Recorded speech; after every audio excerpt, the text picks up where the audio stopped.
चलिए जी स्टार्ट करते हैं। तो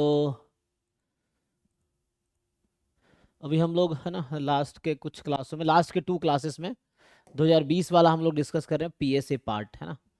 तो इसका आगे कंटिन्यू करते हैं। तो यहाँ पे थे हम लोग कल ना। देखो क्या कहना चाह रहा है ये। यही है ना। कल हम लोग यहाँ तक किए थे।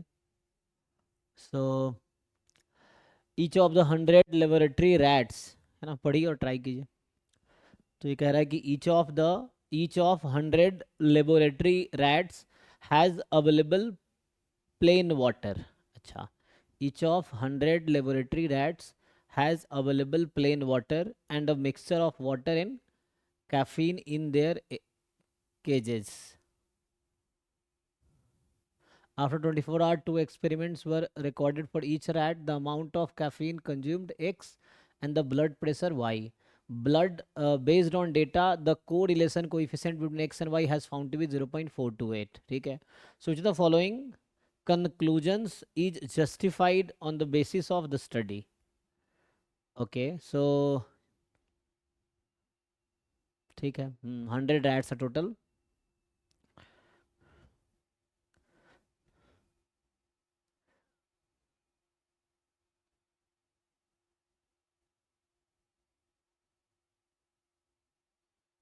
क्या कंक्लूजन इससे हो सकता है कि correlation between caffeine consumed and blood pressure in the population of rats is this. If rats stop drinking the mixture of water and caffeine, their blood pressure will go down.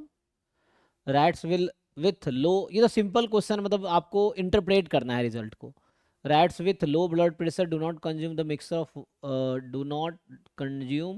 mixture of water and caffeine as much as rat with the high blood pressure. About 18% of variations in blood pressure can be explained by a linear relationship between blood pressure and caffeine consumed, है ना. तो about 18% of variation in blood pressure can be explained by a linear relationship between blood pressure and caffeine consumed. तो correlation coefficient, तो variation मतलब क्या, covariance, blood pressure variations, है ना. तो बस आपको एक ही पता है कि दो डेटा है और एक्स वाई के बीच कोरिलेशन कोएफिशिएंट 0.428 है. तो और 100 रैट पे, ये लेबोरेटरी रैट पे एक्सपेरिमेंट किया गया है ना. सो है ना, may be X1 X2 X100 और करस्पॉन्डिंग Y1 Y2 Y100. तो इस तरह का डेटा है.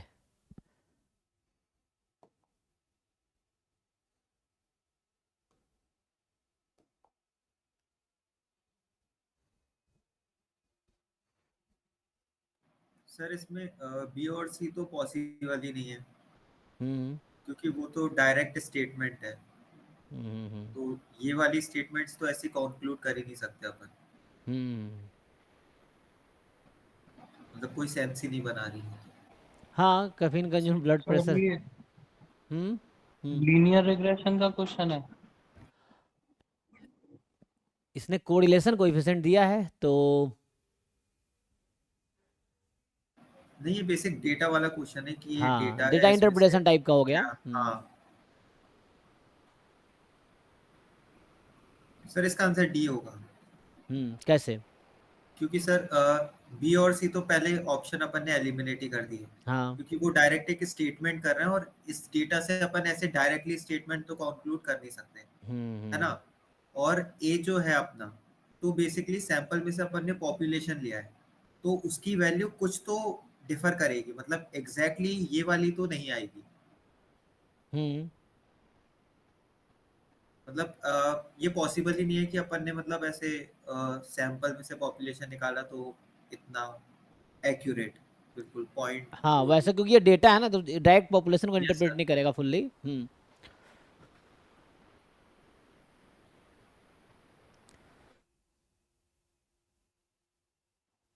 सर लीनियर रिग्रेशन से हम वेरिएशन भी तो एक्सप्लेन कर सकते हैं डेटा का। हाँ कीजिए. सर वो जो एंडिंग स्टेटमेंट में लिखा है 18% ऑफ द वेरिएशन हाँ exactly. Is explained bye linear relationship. Hmm answer तो डी ही है, लेकिन कैसे जस्टिफाई करेंगे?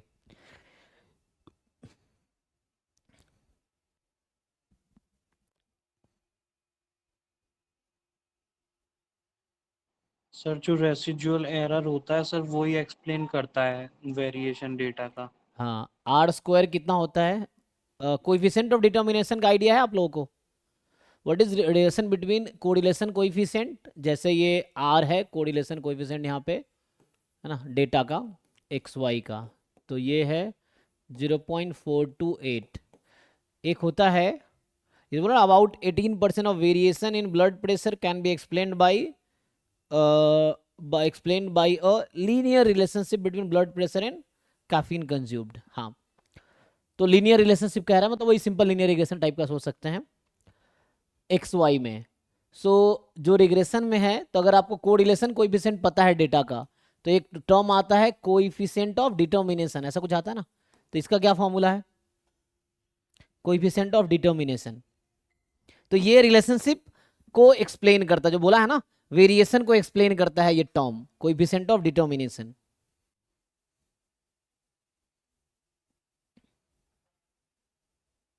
है ना, ये मतलब कोएफिशिएंट ऑफ डिटर्मिनेशन क्या एक्सप्लेन करता है? कि जो डिपेंडेंट वेरिएबल है वो कितना प्रिडिक्टेबल है फ्रॉम इंडिपेंडेंट वेरिएबल, ये चीज है। या वही चीज है कि इंडिपेंडेंट वेरिएबल कितना, है ना, वेरिएशन दे सकता है with respect to dependent variable, ये चीज है। मतलब इंडिपेंडेंट वेरिएबल की वजह से डिपेंडेंट वेरिएबल पे कितना वेरिएशन आएगा, तो वो बताता है कोएफिशिएंट ऑफ वेरिएशन। बताइए, सॉरी, कोएफिशिएंट ऑफ डिटर्मिनेशन। तो क्या फॉर्मूला है इसका?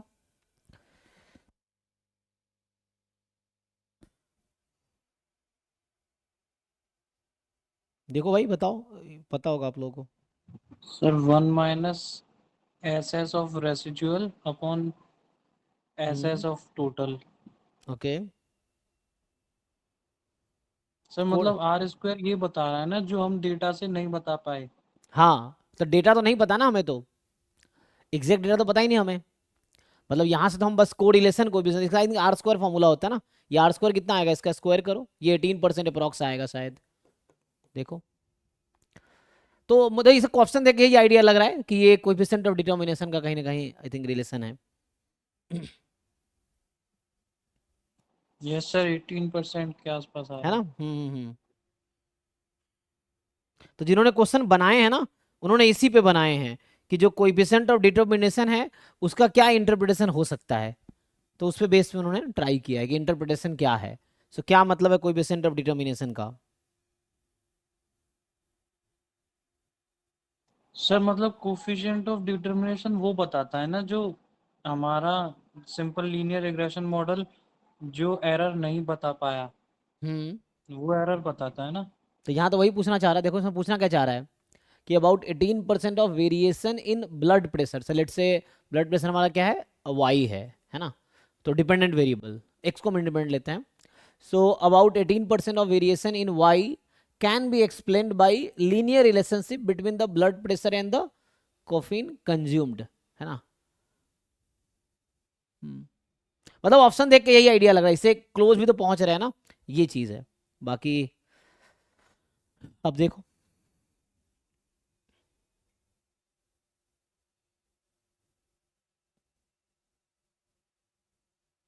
सो 18.3% आएगा अप्रॉक्स ना of the variation of blood pressure is explained by the variation in caffeine consumed using linear model. ठीक है ना, तो थोड़े इसके बारे में पढ़ो डिटेल में, थ्योरीज पढ़ोगे तो मे भी आपको इंटरप्रिटेशन ठीक से समझ आएगा, बट आंसर डी होना चाहिए। ठीक है, 23 में क्या है देखो जी। सो 23 आपको कह रहा है कि suppose x is distributed as, अच्छा ये तो आसान है ना, ये तो कर लोगे। x जो है वो बाइनोमियल 3,2/3 है, तो conditional distribution of y given x दे रखा है।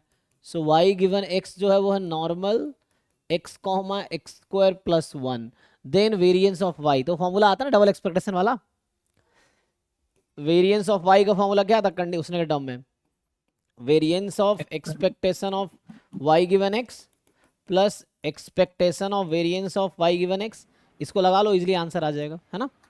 इजीली जी सर। बस, तो इसको अप्लाई कर लीजिए, इजीली आंसर आ जाएगा आपका।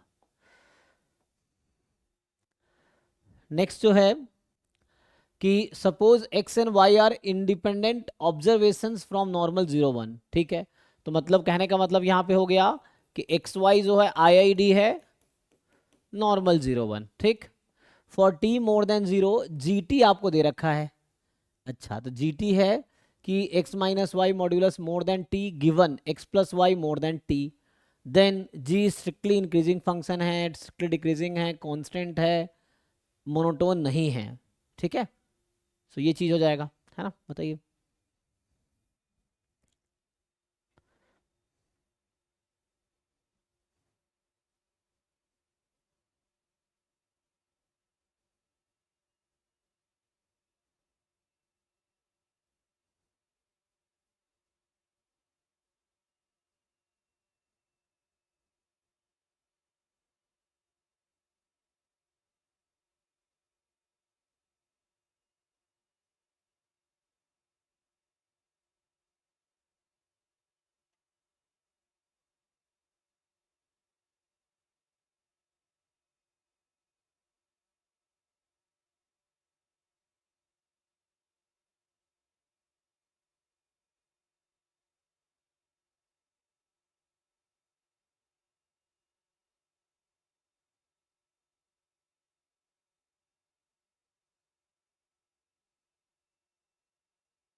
हम्म।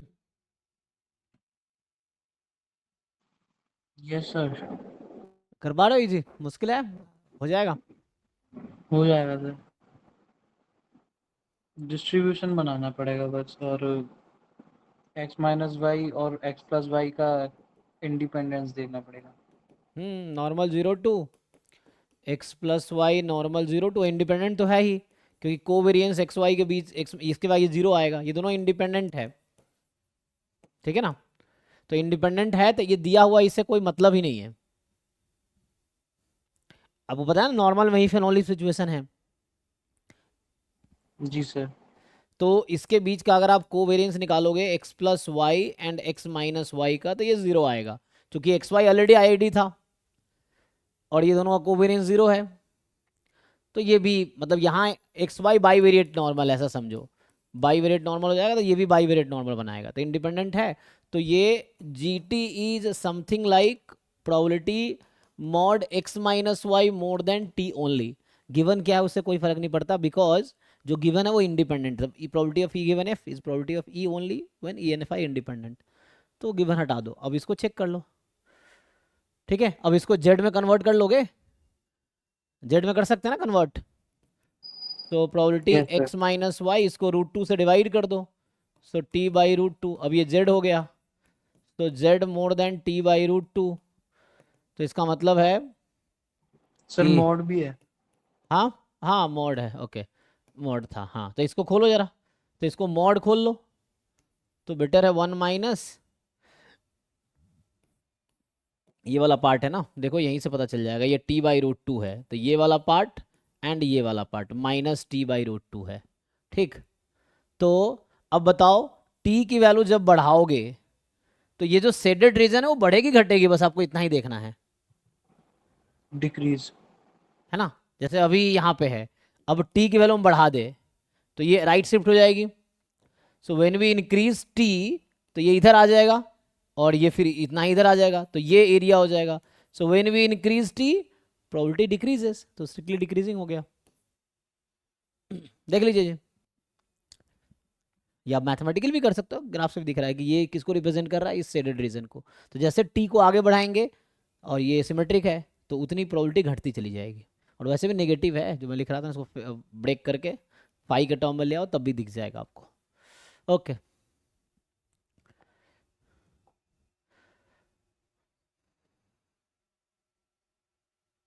चलिए 25 पे आते हैं। तो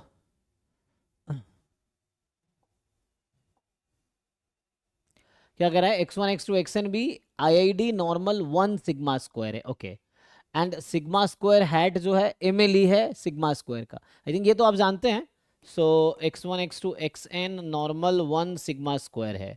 एंड तो मुझे आप बता सकते हैं MLE ऑफ सिग्मा स्क्वायर क्या आता है। तो आसान है, ऐसे जिनको याद नहीं वो कैलकुलेट कर सकते हैं। कैसे, लाइक्लीहुड फंक्शन निकालो, लॉग लो, डिफरेंशिएट करो, जीरो पुट करो, सिग्मा स्क्वायर की वैल्यू निकाल लो, है ना।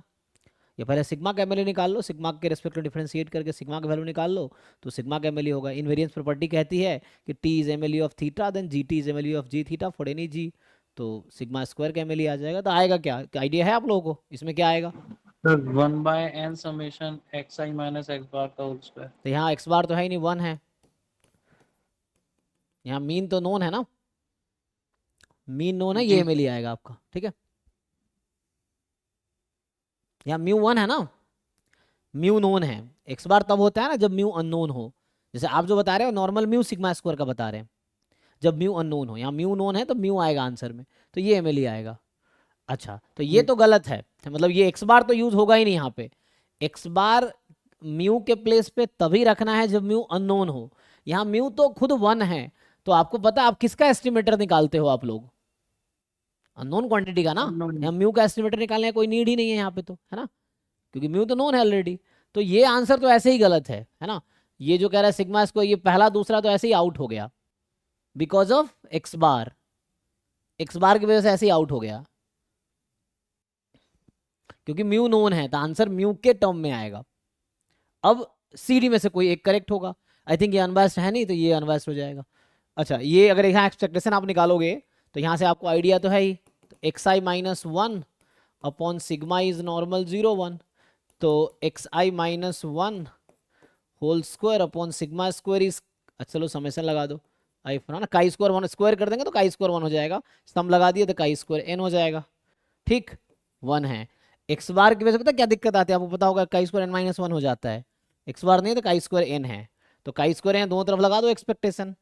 सो दोनों तरफ एक्सपेक्टेशन लगाओगे तो क्या होगा, तो यहाँ से expectation summation xi minus 1 whole square upon sigma square आएगा n, तो उधर भेज दो n सिग्मा स्क्वायर, तो n को इधर ले आओ, तो यहाँ n को इधर ले आओगे तो 1/n हो जाएगा, तो ये हटा दो।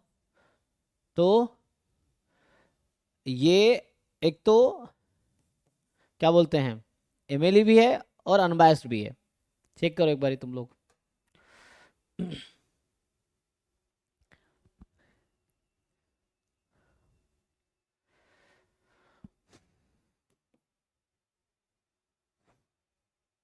ठीक है जी, देख लीजिए।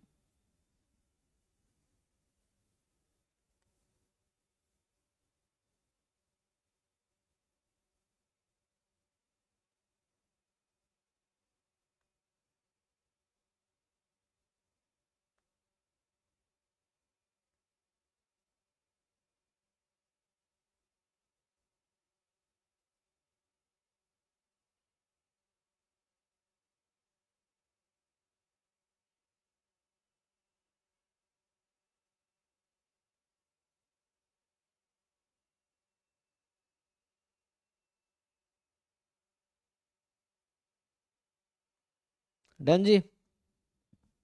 सो नेक्स्ट पे आते हैं। Yes sir. 26 कह रहा है आपको कि x1 x2 xn IID है एक्सपोनेंशियल विथ मीन लैम्बडा, तो रेट 1/लैम्बडा है ना, तो ईच xi जो है एक्सपोनेंशियल रेट 1/लैम्बडा है, मीन लैम्बडा है। Then MLE of median of, MLE of median of, आसान नहीं है, मुझे बताओ एक्सपोनेंशियल जो पीडीएफ इसका होगा 1/लैम्बडा ई की पावर माइनस x/लैम्बडा, तो मुझे बताओ इसका मीडियन क्या आएगा, पहले तो ये बताओ,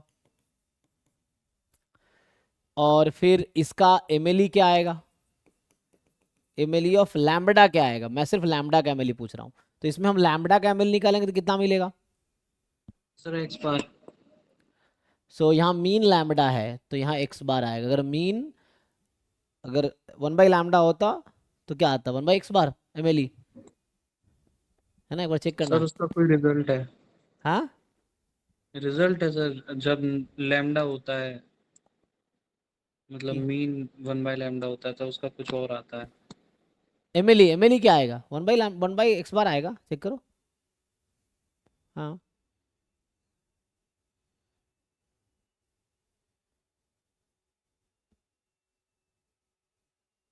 वो तो हम निकाल सकते हैं, एमएलई इतना मुश्किल थोड़ी है। अभी मैं इसी का लाइक्लीहुड फंक्शन लिख लूँ तो ये क्या हो गया, 1/लैम्बडा होल पावर n ई की पावर माइनस 1/लैम्बडा समेसन एक्स आई, फिर आप लॉग लगाना, लॉग लगा लो, है ना। So log of this likelihood function n log 1/लैम्बडा, तो ये हो गया माइनस 1/लैम्बडा समेसन एक्स आई। अब क्या करते हो आप, ये स्मॉल एल लैम्बडा इसका नाम रखते हैं, इसको डिफ्रेंशिएट कर लो लैम्बडा के रिस्पेक्ट में, सो माइनस n/लैम्बडा, ठीक है, और यहाँ था सो 1/लैम्बडा का डेरिवेटिव माइनस 1/लैम्बडा स्क्वायर समेसन एक्स को जीरो पुट कर दो, तो यहाँ से एक लैम्बडा तो गायब हो गया, तो क्या होगा, यहाँ से जब लिखोगे आप तो मुझे बताओ लैम्बडा की वैल्यू कितनी आएगी यहाँ से, तो ये हो गया n is equal to summation x i upon lambda, तो लैम्बडा इज एक्स बार, ठीक है।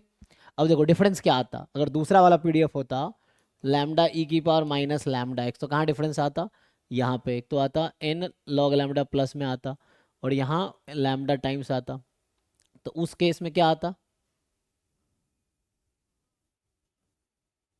तभी एक्स बार आता है कुछ और आता, लैम्बडा की वैल्यू,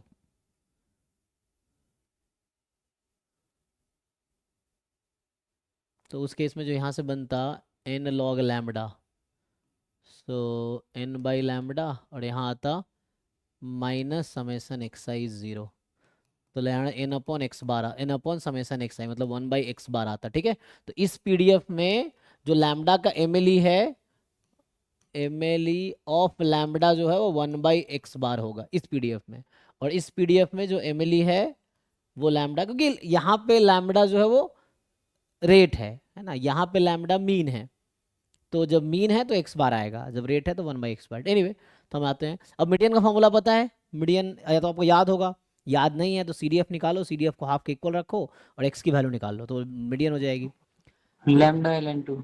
हम्म लैम्डा ln2। ln2, तो यहाँ पे सीडीएफ निकालना है और सीडीएफ को हाफ के इक्वल पुट कर देना है, बाकी लोग देख लीजिए जी, यही आएगा ना, बस जस्ट कंफर्म कर लेना कि 1 माइनस ई की power minus X by lambda is 1/2, तो यहाँ से ई की power minus X by lambda is 1/2, log ले लो, so minus X by lambda, तो यहाँ से माइनस ln2 कितना आएगा जी, तो हमें x की वैल्यू निकालनी है, ठीक है, तो ठीक है, सही बताया आपने, तो यहाँ पे, तो यहाँ से आ गया एमएलई ऑफ मीडियन, इस तरह क्वेश्चन जैम में भी आए हैं, है ना, तो ये आ गया x bar ln2 is the answer, check कर लो भाई, तो क्या बी आएगा, देख लो, ठीक है ना, यही क्वेश्चन अगर होता है इस पीडीएफ के टर्म में, तो इसका आंसर फिर 1/लैम्बडा, तो ln2/x बार होता उस पीडीएफ के हिसाब से, अगर होता तो ये है ना, ध्यान रखना है कौन सा वाला पीडीएफ है, उसके हिसाब से आंसर आएगा। जैसे यहाँ पे मैं बोल रहा हूँ ये आंसर तब होता अगर ये पीडीएफ होता, तो आंसर ये वाला आता, चेक कर लेना फिर भी, मैं भी मैं बोल रहा हूँ जैसे है ना, वेरीफाइड। 27 पे आते हैं, तो suppose x is a discrete random variable taking values -1 1 0। अच्छा सपोर्ट में तो x का सपोर्ट है -1 1 0 और प्रोबेबिलिटी 1/3 यूनिफॉर्मली डिस्ट्रीब्यूटेड है मतलब, है ना। तो मतलब x जो है यूनिफॉर्मली डिस्ट्रीब्यूटेड है -1 0 1 पे, और y बराबर है मॉड x, तो इसका सपोर्ट हो जाएगा 0 और 1। तो ये तो आसान है ना, y बराबर 0 की प्रोबेबिलिटी वही होगी जो x बराबर 0 की है, जो कि 1/3 है, और y बराबर 1 की प्रोबेबिलिटी वो होगी जो x की वैल्यू +-1, क्योंकि डिस्क्रीट में ट्रांसफॉर्मेशन ऐसे ही होता है, कोई जैकोबियन का फॉर्मूला लगाने की जरूरत नहीं है, ठीक है। तो यहाँ से आ जाएगा 2/3, ठीक। तो y बराबर 0, y बराबर 1, 1/3, 2/3 हो गया। Okay, so the following statement is correct. बताओ जी, अब निकालो। तो आगे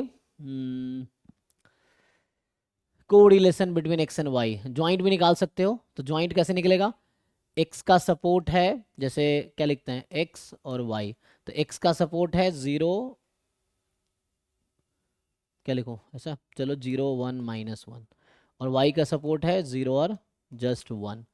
तो ऐसे तुम वो भी निकाल सकते हो, ज्वाइंट पीएमएफ, डिस्क्रीट है दोनों, तो ज्वाइंट पीएमएफ निकल जाएगा। तो इससे कोवेरियंस नहीं आ जाएगा, फिर कोरिलेशन नहीं आ जाएगा। निकाल पाओगे जो पहला पार्ट जो पूछ रहा है कोरिलेशन, क्या ये डायरेक्टली रिलेटेड है, आई मीन लिनियरली रिलेटेड है? नहीं, there is unique constant, +-1 I think नहीं आएगा, क्योंकि यहाँ दो केस है ना, और है, मतलब तुम चाहो तो मैनुअली निकाल के देख सकते हो। तो ये पार्ट तो कोरिलेशन निकालने का ही है। तो can you find this x0 और y0, इसकी क्या प्रोबेबिलिटी होगी अगर मैं पूछूं आपसे, मान लो यहाँ फिल करना है मुझे। So what is the probability of x being 0 and y being 0? Joint निकाल रहा हूँ, तो x being 0 mod x being 0, सो 0 0, और ये तो एक ही बात हो गया, ई इंटरसेक्शन ई, तो ई रहेगा, तो ये आ गया 1/3। देख लो, ऐसे ही सारे पार्ट निकालो, जरा टेबल को फिल करो, you find values and fill the table.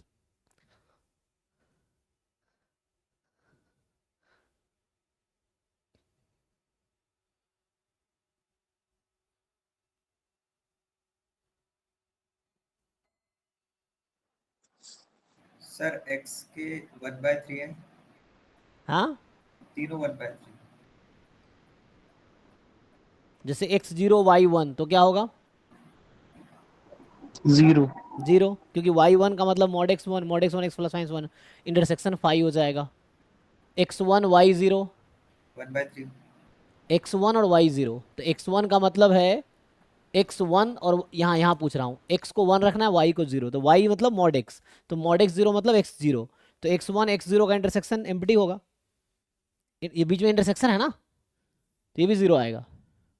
x1 y1 ये निकालना है आपको अब, x1 y1, तो x1 y1, तो y1 का मतलब हो गया y mod x plus minus mod x1, तो x प्लस माइनस इंटरसेक्शन 1 आएगा, 1 पे जो प्रोबेबिलिटी आएगी, तो 1 पे 1/3, x -1 y0, तो मॉड x0 ये 0 आएगा, x1 एंड y मतलब x -1 और y1, तो यहाँ भी 1/3 आएगा।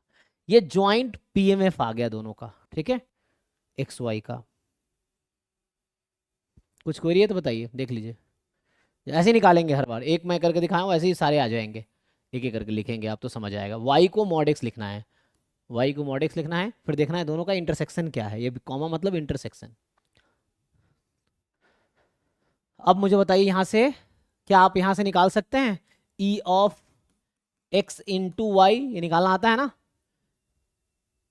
ये क्या होगा 0 into 0 into 1/3, 0 into 1 into 0, 1 into 0 into 0, 1 into 1 into 1/3, तो एक नॉन जीरो नंबर यहाँ से आएगा 1/3। फॉर्मूला बताना, summation x y joint PMF, है ना, मतलब मैं लिख रहा हूँ एक्सप्रेशन इसका, ये होगा summation x y probability at x probability at y, है ना, ये वाला फॉर्मूला आएगा ज्वाइंट पीएमएफ समेसन पे। तो ये हो गया, फिर यहाँ आएगा 1 1 1/, हो गया, -1 0 0, प्रोडक्ट करेंगे 0 हो गया, -1 1 -1 इंटू 1 इंटू 1/3, तो हो गया -1/3 जी, तो ये तो 0 आ गया। अच्छा ई एक्स कितना है, ई एक्स तो यहाँ से निकाल लेंगे आप लोग, है ना, यूनिफॉर्मली डिस्ट्रीब्यूटेड था ना, तो बताइए ई एक्स कितना है और ई वाई कितना है। So what is E x, निकाल पाएंगे, -1 इंटू 1/3, 1 इंटू 1/3, 0 इंटू 1/3, ये भी 0 आएगा। अच्छा ई वाई की जो भी है फर्क क्या पड़ता है ना, ई वाई अगर निकालते तो 0 इंटू 1/3 1 इंटू 2/3 तो मतलब 2/3। तो एट द एंड जो कोवेरिएंस बिटवीन एक्स वाई आया वो आया 0। तो मतलब को रिलेशन भी आया एक्स वाई के बीच का 0। सो रो एक्स वाई इज 0। तो कह रहा है +-1 नहीं, पॉजिटिव को रिलेटेड नहीं, निगेटिव को रिलेटेड नहीं, अनकोरिलेटेड यस। देख लीजिए कोरिलेशन 0 है ना, तो अनकोरिलेटेड।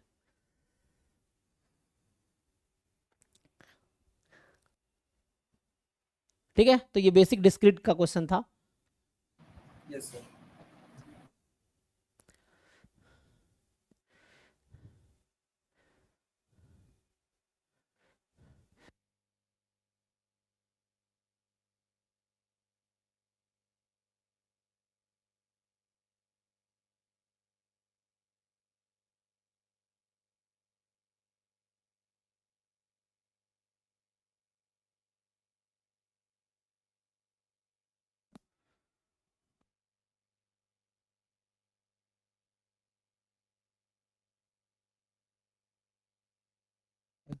ठीक है जी।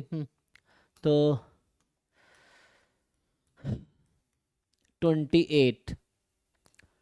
तो ये सब जैम मेलोडी आ चुके हैं क्वेश्चन, अगर जिन लोगों को थोड़ा बहुत है ना याद है, बेसिक क्वेश्चन है, आसान है ना, उस पर आ जाएगा LRT टेस्ट पे कि x1 x2 xn IID है और ये PDF है। Which of the following is तो most powerful test, simple versus simple. तो निमन पियर्सन लेमा क्या कहता है कि जो लाइक्लीहुड रेशियो टेस्ट से likelihood function under H0 likelihood function under H1 less than equal to k, ये आता है ना क्रिटिकल रीजन, तो इससे निकाल लो, तो आसान है मुझे लगता है। तो लाइक्लीहुड फंक्शन एक बार रखना है लैम्डा की जगह 2, लाइक्लीहुड फंक्शन एक बार लैम्डा को रखना है 1 less than equal to k। सॉल्व कर लो, देखो क्या आता है इनमें से, कर लोगे ना तो आसान है। तो जाम में इस तरह बहुत सारे क्वेश्चन आपको मिले होंगे। ठीक है, तो जस्ट sir. लाइक्लीहुड फंक्शन निकालो और सिंप्लीफाई करो, हो जाएगा, मुश्किल नहीं है। लाइक्लीहुड रेशियो टेस्ट 29 कह रहा है कि suppose x y are IID continuous random variable, IID continuous और इंडिपेंडेंट ऑफ जेड है। तो एक्स वाई IID है और इंडिपेंडेंट है जेड से, तो एक्स वाई इंडिपेंडेंट है जेड से, ध्यान ये रखना है। ठीक है, और जेड क्या है, मतलब x is independent of z, y is independent of z and x y are IID, है ना, ये इंफॉर्मेशन है अभी। अब z जो है 2 पॉइंट डिस्ट्रीब्यूशन है, सो z जो है प्लस या माइनस वैल्यू लेगा 1, इसकी प्रोबेबिलिटी हाफ है। ठीक है, तो x विल टेक +-1 वैल्यू, तो वो हाफ हो जाएगी। तो विच of the following statement is always true, बताइए। तो z या तो +1 या -1 लेगा। तो x plus Y has same distribution as z time x plus Y, x minus Y has same distribution as z time x minus Y, x upon y has same distribution as z time x upon y and x Y has same distribution as z time x plus x into Y. आपको idea है कि x Y अगर IID है तो आप जानते होंगे कि x minus Y identically distributed होगा y माइनस एक्स से, ये तो आप जानते होंगे। जब एक्स वाई IID होता है तो x माइनस वाई और y माइनस एक्स का डिस्ट्रीब्यूशन सेम होता है, ये ठीक है। तो इस लॉजिक से सिंपली समझ ये आ रहा है, यहाँ 1 रखो तब ये x माइनस वाई है तो ऑलरेडी आइडेंटिकली डिस्ट्रीब्यूटेड होगा, z को -1 रखो तो ये क्या बन जाएगा y माइनस एक्स, तब भी इसके साथ आइडेंटिकली डिस्ट्रीब्यूटेड है, तो इतना दिमाग लगाने की जरूरत ही नहीं है। बाकी में दिक्कत होगा, बाकी में जरूरी नहीं आइडेंटिकली डिस्ट्रीब्यूटेड होगा। इस लॉजिक की वजह से आपको इजीली ये मिल जाएगा, चाहे z 1 हो या -1 हो, ये हमेशा इसका आइडेंटिकली डिस्ट्रीब्यूटेड होगा ही। सर मैं ऐसे नहीं सोच पाया था ऐसे। हाँ, आप पूरा कर भी सकते हैं, आप निकाल सकते हैं z को, है ना, टोटल प्रोबेबिलिटी लगा के, टोटल प्रोबेबिलिटी से प्रूव भी हो जाएगा। हाफ इंटू क्या होगा यहाँ पर, अगर प्रूव करेंगे आप, अगर मैं इसको नया नाम t रख दूँ तो हम CDF ऑफ t निकालेंगे सीधा सीधा, probability t less than equal to t। अब आप क्या करेंगे, टोटल प्रोबेबिलिटी लगाएंगे, तो प्रोबेबिलिटी z इज 1 और यहाँ t में जो होगा z को 1 रख देंगे, ये होता है ना E1, probability of E1 into A given E1, तो ये क्या बन जाएगा, ये बन जाएगा X minus Y less than equal to T plus probability of Z is -1। तो मैं प्रॉपर प्रूफ लिख रहा हूँ, जब जेड को आप -1 रखेंगे तो ये बन जाएगा probability Y minus X less than equal to T. और फिर से मैं वही कह रहा हूँ कि हमें पता है ये ऐसा है, तो ये CDF है ना, तो ये क्या है, हाफ है, और ये भी हाफ है, और ये तो एक ही क्वांटिटी है इस थ्योरम के हिसाब से, तो हाफ टाइम सेम थिंग कोई समथिंग है ना, एक्स माइनस वाई का CDF plus half time X minus Y का CDF, तो एट द एंड आ गया एक्स माइनस वाई का CDF। हो गया प्रूफ। तो ये मैथमेटिकल प्रूफ हो गया टोटल प्रोबेबिलिटी यूज करके, नहीं तो वैसे भी हो जाएगा। हो सकता है आप क्या और कोई तरीके से किए थे, किसी और तरीके से, नहीं सर, ये दिमाग ही नहीं काम कर रहा था इस क्वेश्चन में। है ना। तो दो तरीके, मतलब एक तो हमने ऐसे ही देख के बता दिया कि वो ऐसा है, दूसरा उसी को मैथमेटिकली सर ये जस्टिफाई किया। जीरो के अराउंड सिमेट्रिक होगा, हाँ ये सिमेट्रिक होगा जीरो हाँ, के जीरो अराउंड। के अबाउट, क्योंकि एक्स वाई अगर IID है तो एक्स माइनस वाई का मीन कितना होगा, जीरो ही आना है, और जीरो के अबाउट सिमेट्रिक होगा एक्स माइनस वाई। आपको पता ये है X minus C identically distribute C minus X if and only if X is symmetric about C, ये है, ठीक है। तो वहां पे X minus Y minus zero, zero minus X minus Y, तो X minus Y random variable zero के about symmetric है। चलिए, तो अभी के लिए इस पेपर का ये लास्ट क्वेश्चन है, हमें 3 क्लास में है ना, लास्ट के 2 क्लास में किया था, तीसरी क्लास थी ये 2020 वाला पेपर का, तो 3 क्लास में हमने PSA पार्ट कंप्लीट किया है, तो ये अभी के लिए लास्ट क्वेश्चन होगा PSA पार्ट का, आई थिंक देख लेते हैं। तो suppose T1 T2 are two different real valued statistics each of which is sufficient for an unknown parameter theta, then which of the following is always true। अच्छा, तो T1 sufficient है theta के लिए, T2 sufficient है theta के लिए, तो आपको पता है ना क्या होता है invariance property.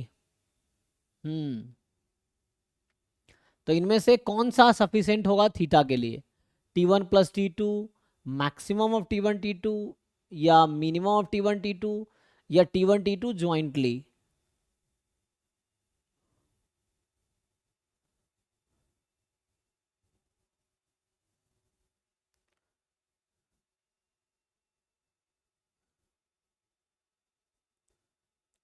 Even you provide the extra information, तो एक्स्ट्रा इन्फॉर्मेशन प्रोवाइड करने से क्या दिक्कत, जैसे आपको पता है ना कि फुल सैंपल हमेशा सफिशियंट होता है, जैसे x1 x2 xn, so this is always sufficient, ये सफिशियंट तो है।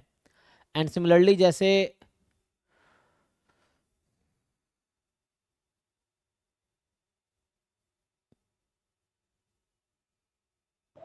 जी सर, जॉइंटली वाला होगा। है ना, क्योंकि बाकी में कुछ इन्फॉर्मेशन मिस हो सकता है, ठीक है, और ज्वाइंट में कुछ एक्स्ट्रा इन्फॉर्मेशन है तो भी कोई दिक्कत नहीं है, दोनों सफिशियंट है, T1 भी सफिशियंट है, T2 भी सफिशियंट है, तो T1 T2 सफिशियंट होगा, कोई दिक्कत नहीं है।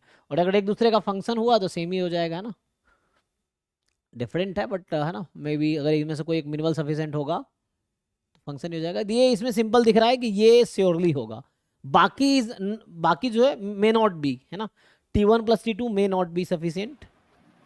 इसका तुम डेफिनेशन से जा सकते हैं हम लोग, है ना, यस सर। डेफिनेशन से जाएंगे तो आपको समझ आ जाएगा कि जो डेफिनेशन कहता है सफिशिएंसी का, उससे हो जाएगा कि conditional distribution of sample given T is independent of theta, तो दोनों अगर गिवन है तो इंडिपेंडेंट ऑफ थीटा हो जाएगा, क्योंकि पहला अगर इसको लिखे T1 सफिशिएंट, इसका मतलब है f of x1 x2 xn given T1 is independent of theta, f of x1 x2 xn given T2 independent of theta. अब बाकी सम गिवन है, सो डजंट इंश्योर कि सम पता है तो दोनों नंबर आपको पता है, वो वैरी कर सकता है ना, मिनिमम पता है अगेन, मैक्सिमम पता है तो आप नहीं बता सकते इंडिविजुअल गिवन है कि नहीं, है ना, बट ये है कि अब अगर ऐसा गिवन है तो x1 x2 xn given T1 T2 दोनों गिवन है ना, T1 T2 दोनों गिवन, तो ये भी इंडिपेंडेंट ऑफ थीटा हो जाएगा, क्योंकि अकेला, ठीक है, इसलिए ये C सही होगा, C श्योरली सही होगा, बाकी मे नॉट बी ट्रू, इसीलिए है। और तो ये हो गया PSA पार्ट 2020 का।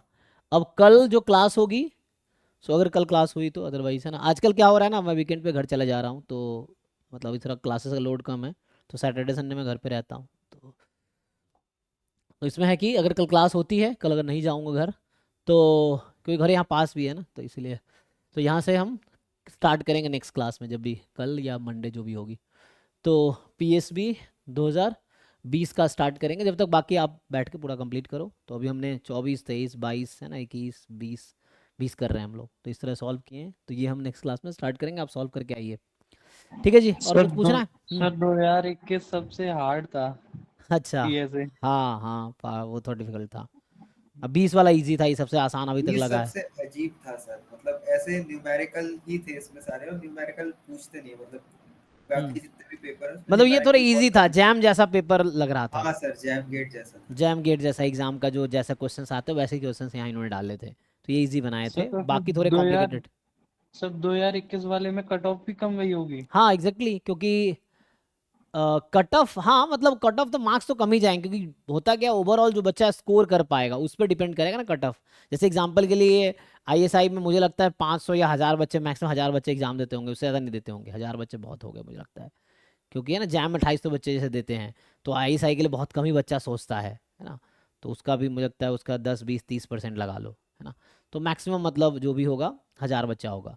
तो 1000 है, मान लो उनको इंटरव्यू अगर लेना है, मतलब नेक्स्ट राउंड में उनको अगर भेजना है, मान लो इंटरव्यू 100 बच्चों का ही लेना है, क्योंकि सीट तो 20 22 ही है ना, 20 22 सीटें हैं, शायद बढ़ाया इस बार शायद इन्होंने। नहीं सर, वो ऐसा होता है कि जैसे 800 बच्चों कुछ रहते हैं, मतलब एक बंदे ने शेयर किया था, और 200 बच्चों का कुछ वो कर लेता है ये लोग।